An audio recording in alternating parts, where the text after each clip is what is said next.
sini saya akan membahas tentang pengaruh mutasi dan promosi jabatan terhadap kinerja karyawan pada PT Nikmas Gemilang. Latar belakang masalah, kemajuan suatu perusahaan di negara maupun ditentukan oleh salah satu, yaitu adanya sumber daya manusia memasyarakatan.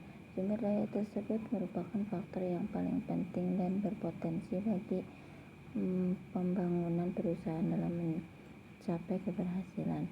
Sumber daya manusia adalah individu yang bekerja sebagai penggerak suatu organisasi, baik institusi maupun perusahaan, dan berfungsi sebagai aset yang harus dilatih dan dikembangkan kemampuannya.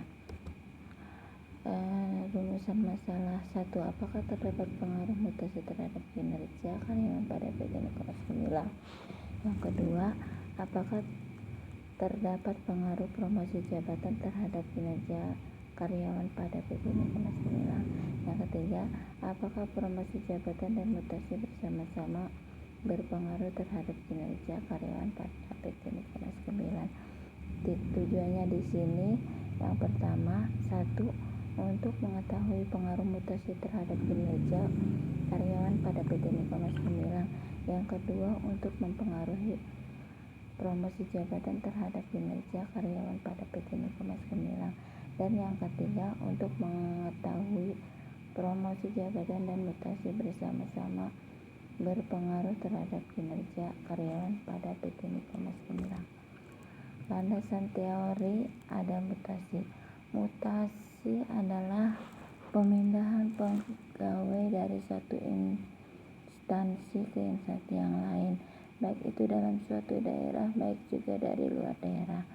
Indikator yang pertama, frekuensi mutasi. Yang kedua, alasan mutasi. Yang ketiga, ketepatan dalam melaksanakan mutasi. Yang keempat, pembebasan tugas personal transfer Hasibun. Promosi jabatan. Di sini dalam rival 2005, Astomar promosi terjadi apabila seseorang karyawan Hasibun 2007 atau pegawai dipindahkan dari satu pekerjaan ke pekerjaan yang lain, lebih tinggi dalam membayar tanggung jawab dan level. Umumnya diberikan sebagai penghargaan, hadiah, reward system atau usaha prestasinya di masa lampau. Indikator yang pertama, pengalaman kerja. Yang kedua, tingkat pendidikan.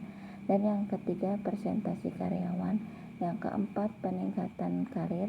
Yang kelima, keadilan. Kinerja pegawai.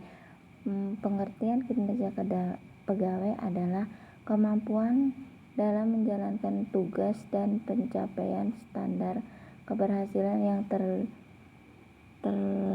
telah ditentukan oleh instansi kepada masing-masing karyawan. Indikator individu, pemahaman terhadap pekerjaannya, pengalaman kerja, latar belakang keluarga, tingkat sosial ekonomi, dan faktor demografi. Yang kedua, organisasi, kepemimpinan, desain pekerjaan, sumber daya yang lain, dan struktur organisasi. Yang ketiga, psikologi, persepsi terhadap pekerjaan, sikap terhadap pekerjaan, motivasi, dan kepribadian. Kerangka pemikiran ada variabel X1, mutasi. Indikator yang pertama, pengalaman kerja. Yang kedua, tingkat pendidikan. Yang ketiga, presentasi kerja. Yang keempat, peningkatan karir. Yang kelima, keadilan. Ada di sini variabel X2, promosi jabatan.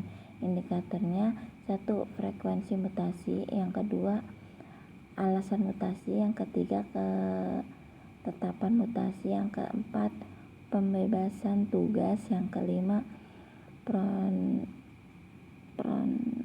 transfer. Variabel Y, kinerja pegawai. Di sini ada indikator yang pertama, kualitas. Yang kedua, kuantitas. Yang ketiga, ketepatan waktu. Yang keempat, efektivitas. Yang kelima, kemandirian. Di sini ada hipotensi.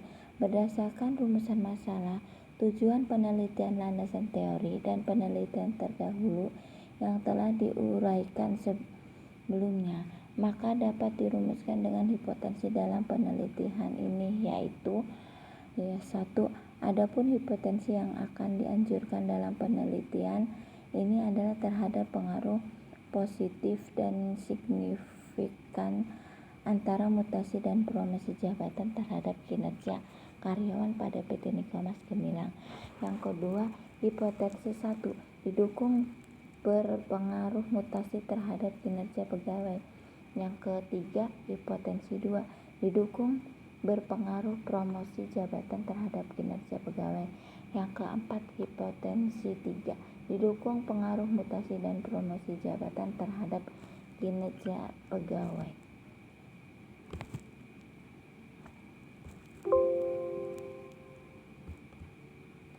Sekian dari saya. Di sini ada metode penelitian. Jenis penelitian